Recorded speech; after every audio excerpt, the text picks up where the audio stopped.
ဒါကတော့အားလုံးတည်ပြီးသားဖြစ်ပါလိမ့်မယ်ဒါဖန်ကားသီးလေးတွေပါဒါကတော့ကျွန်တော်တို့အားလုံးမြင်မှုမှာဖြစ်ပါတယ်ဒါကတော့မဲရိုင်းမီလေးဖြစ်ပါတယ်ခင်ဗျာဒါကတော့အကိုတို့ကျုပ်ပင်ရကျုပ်ပြီးကိုစာပြုတ်ဖို့အတွက်ထုထောင်ထားတာဖြစ်ပါတယ်ဒါကတော့ကိုတို့မြေတစေးပါဒီထက်အနှစ်ကိုပြုတ်ပြီးတော့ရောင်းထုတ်ပါဖြစ်ပါတယ်ဒါကတော့ကျွန်တော်တို့ရုံးပင်ကအခောက်တွေဖြစ်ပါတယ်ကျွန်တော်တို့ဒါကတော့စုရည်ပင်ကစုရည်ခောက်တွေဖြစ်ပါတယ်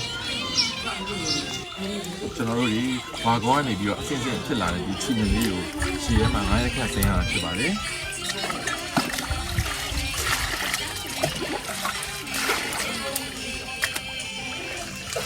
ကျွန်တော်တို့ဒီချိန်ထားတဲ့ဒီခြေကိုကျွန်တော်တို့တရက်တစ်ခါလေးဒီမှာတဲတုပ်လေးနဲ့ကျွန်တော်ထုရတာဖြစ်ပါတယ်ခင်ဗျာ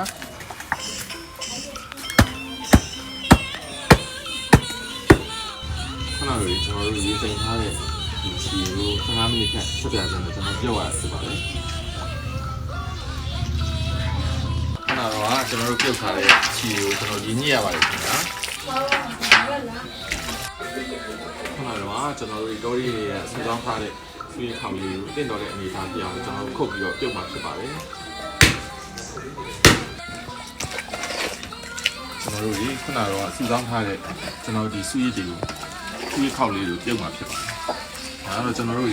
ကြာပြုတ်လေးကျွန်တော်တို့ရဲ့အဝိထေတွေအတွက်ကစီးစီးကခိုင်ကန့်မှုရှိလို့ဖြစ်တယ်လေကျွန်တော်ကအကြာကြီးပြုတ်မှာဖြစ်ပါတယ်အဲ့ပဲမီးတွေထိုးလိုက်ပါဦး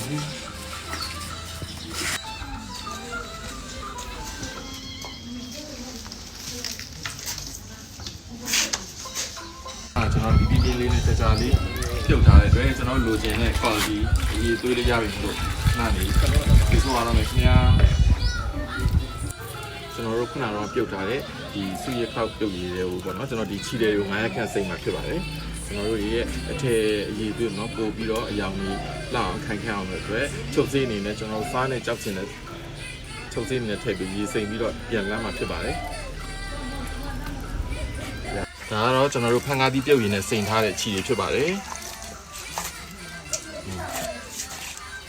ဒါကတော့ကျွန်တော်တို့မဲရိုင်းပြုတ်ရည်နဲ့စိမ့်ထားတဲ့ချီတွေအယောင်လေးဖြစ်ပါတယ်ဒါကတော့ခုနကကျွန်တော်သူ့ရဲ့ဆိုထားတဲ့ခြေရင်းတွေကိုဒီမှာနေလမ်းခါဖြစ်ပါတယ်သူကတော့နေထဲမှာလမ်းရတာဖြစ်ပါတယ်ခင်ဗျာ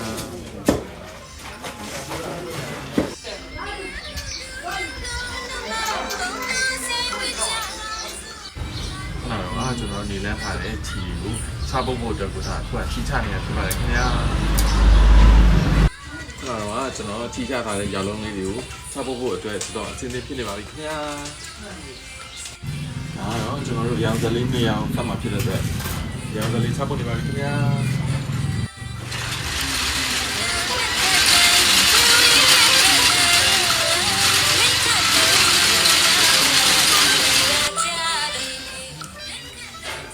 ခဏတော့ချပုတ်ပြီးတာဖြစ်လို့အခုနှက်ကုန်နေပါပြီခင်ဗျာ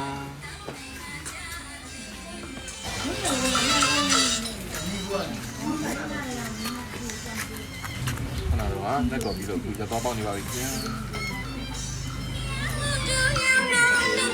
အထည်လေးဖြစ်ဖို့လည်းစင်းနေဖြစ်နေပြီဆိုတော့အထည်လေးစောင့်ချပါတော့မယ်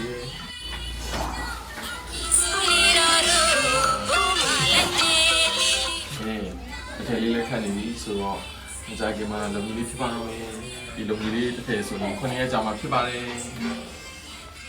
အခုဆိုရင်တော့ကျွန်တော်တို့အချိန်ခင်းကြာပြီးတော့ရလို့တဲ့အခါမှာကျွန်တော်ရဲ့ဒီတော့စီစီချီတဲ့လက်ကန်ချိန်လေး